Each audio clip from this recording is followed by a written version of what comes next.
Assalamualaikum warahmatullahi wabarakatuh. Perkenalkan, kami dari kelompok 7 pengantar bioteknologi akan membahas tentang vektor cloning, di mana pada pembahasan kali ini mencangkup tentang plasmid, bakteriofag, osmid, dan keunggulan serta kelemahan. Adapun anggota dari kelompok 7, yaitu yang pertama ada saya sendiri, Melinda Nahwa Firdausi dengan NIM terakhir 003. Ada Nada Betania Putri dengan NIM terakhir 001, ada Widya Khairunisa dengan NIM terakhir 005, dan ada Jumratul Aisyah di mana dengan NIM terakhir 007. Adapun topik pembahasan yang pertama yaitu tentang plasmid, penjelasan cloning serta vektor plasmid. Yang kedua yaitu ada bakteriofag yang menjelaskan tentang cloning serta vektor bakteriofag. Yang ketiga yaitu ada kosmid, penjelasan tentang cloning dan vektor kosmid. Yang terakhir yaitu ada kelemahan dan keuntungan, di mana berisi kelemahan dan keuntungan masing-masing vektor. Pada cloning vektor terdapat 3 komponen. Komponen yang pertama adalah cloning gen atau proses yang digunakan untuk memanipulasi DNA yang selanjutnya dikembalikan kepada organisme aslinya untuk diekspresikan. Yang kedua adalah vektor atau molekul DNA yang dapat ditempatkan dalam suatu sel dan digunakan sebagai pembawa DNA karier atau DNA asing ke dalam sel tersebut.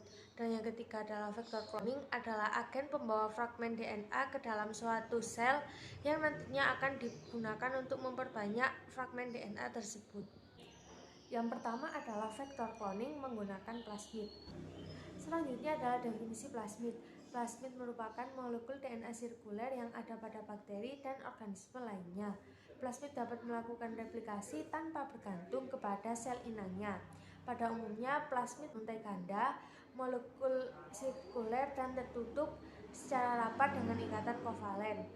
Selanjutnya, plasmid selalu memiliki satu atau lebih gen yang seringkali berhubungan dengan bakteri. Contohnya adalah kemampuan untuk resistensi terhadap antibiotik, seperti chloramphenicol atau apisilin. Secara mandiri, plasmid dapat ditemukan di sel eukariotik dan prokariotik. Selain itu, plasmid juga dapat ditemukan di dalam bakteri dan juga organisme eukariotik. Contohnya adalah Saccharomyces cerevisiae. Ukuran plasmid sendiri antara 1 kb hingga 200 kb dan digunakan untuk memasukkan gen dari luar ke dalam sel inang. Gen yang terkandung dalam plasmid sendiri bersifat menguntungkan, antara lain untuk resistensi terhadap antibiotik, terus produksi toksin, dan juga selanjutnya adalah produksi enzim retriksi. Plasmid digunakan untuk menyisipkan DNA dari sumber lain ke dalam plasmid membentuk molekul DNA. Selanjutnya, sel bakteri yang sudah tertransformasi dengan plasmid rekombinan akan berubah menjadi bakteri rekombinan. Sel tunggal bakteri akan bereproduksi melalui pembelahan sel berulang-ulang untuk membentuk cloning sel atau populasi sel yang identik secara genetis, dan plasmid akan diwariskan kepada generasi berikutnya sehingga DNA asing dan gen-gen yang dibawanya akan turut cloning. Komponen pada plasmid yang pertama adalah origin of replication atau ORI, yakni plasmid dapat bereplikasi secara mandiri. Yang kedua adalah multiple cloning site, yaitu plasmid mempunyai daerah unik untuk memotong enzim nuklease.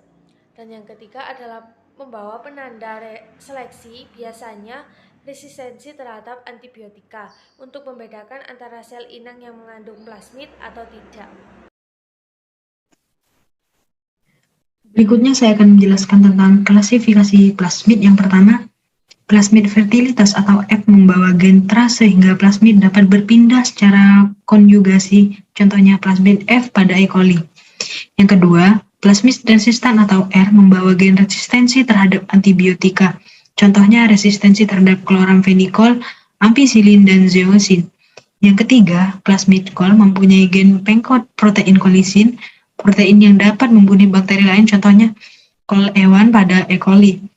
Yang keempat, plasmid degradatif yang memungkinkan sel inang memetabolisme senyawa yang tidak umum atau toluene dan asam salisat, contohnya tol pada Pseudomonas putida. Dan yang kelima, plasmid virulensi yang memungkinkan sel inang dapat menginfeksi organisme lain. Contohnya, plasmid T pada Agrobacterium tumefaciens sehingga dapat menginfeksi tanaman dicotyledon. Plasmid PCZ merupakan salah satu jenis plasmid resisten yang mempunyai gen pengkode resisten terhadap zeosin.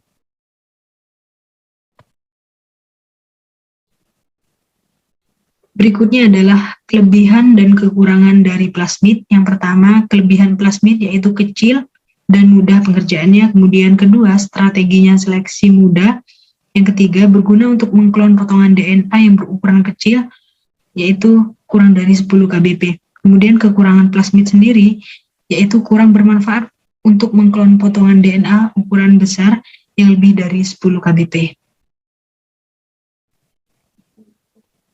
Berikutnya adalah materi bakteriophage. Yang pertama, pengertian dari bakteriophage. Bakteriophage merupakan virus yang mempunyai sel inang berupa bakteri yang mempunyai daur hidup litik atau lisogenik. Bakteriophage ini dapat digunakan sebagai vektor cloning pada sel inang.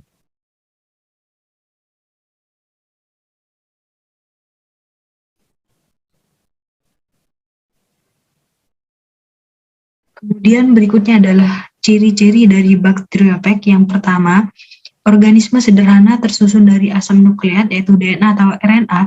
Kemudian kedua, dikelilingi oleh kapsid protein. Ciri yang ketiga, berupa untai ganda maupun untai tunggal. Dan ciri keempat, tiga bentuk struktural dasar seperti kepala ikosahedral dengan ekor, kepala ikosahedral tanpa ekor, dan berserabut.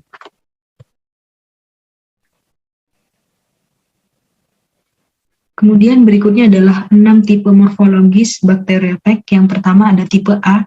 Tipe A ini merupakan paling rumit, mempunyai kepala heksagonal, ekor kaku, bersuludang kontraktil, serabut ekor, dan punya 2 DNA. Kemudian tipe B sama seperti tipe A namun tidak mempunyai seludang kontraktil. Ekor kaku dan serabut ekor ada atau tidak. DNA-nya berjumlah 2. Kemudian pada tipe C, ekor lebih pendek daripada kepala heksagonal, tidak mempunyai seludang kontraktil, serabut ekor atau tidak, dan DNA berjumlah 2. Kemudian pada tipe D, mempunyai kepala yang tersusun dari kapsomer, DNA berjumlah 1 dan tidak punya ekor. Tipe E mempunyai kepala tanpa ekor yang tersusun dari kapsomer kecil, RNA berjumlah 1. Dan tipe F berbentuk filamen, DNA berjumlah 1 dan dijumpai pada virus tumbuhan. Kemudian materi berikut adalah struktur tubuh phage tersusun atas kepala, ekor, dan serabut ekor. Mempunyai kepala yang berbentuk polihedral atau sek banyak yang mengandung DNA atau RNA. Ekor virus muncul dari kepala dan di antara kepala dengan ekor terdapat selubung kapsid yang tersusun atas molekul protein. Kapsid biasa disebut selubung protein yang berfungsi sebagai pelindung asam nukleat. Pada bagian ujung ekor terdapat serabut ekor yang berfungsi sebagai reseptor. Subunit yang menyusun kapsid identik satu sama lain disebut kapsomer. Selanjutnya saya akan menjelaskan mengenai jenis bakteriophage. Bakteriophage 1 merupakan virus kompleks yang menginfeksi bakteri E. coli dari DNA yang diisolasi dari partikel phage. Mempunyai konformasi linear untai ganda yaitu 48,5 kb yang ujung fosfatnya berupa untai tunggal sepanjang 12 pp atau cos.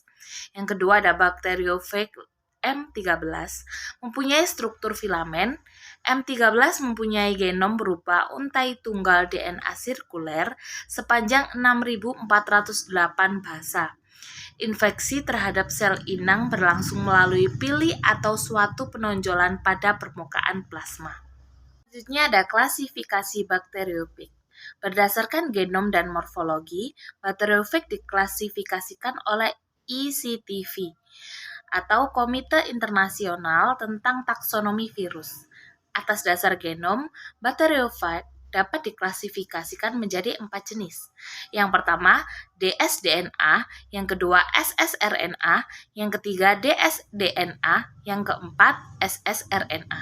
Kemudian manfaat dari bakteriophage phage yang pertama, virus melumpuhkan bakteri. Yang kedua, lebih kuat dari antibiotik. Yang ketiga, menghancurkan sel tumor. Yang keempat, virus yang kita inginkan manfaatnya. Kemudian kelebihan dan kekurangan bakteriophage sendiri.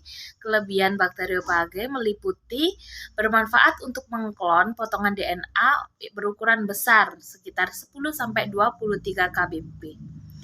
Kemudian seleksi berdasarkan ukuran.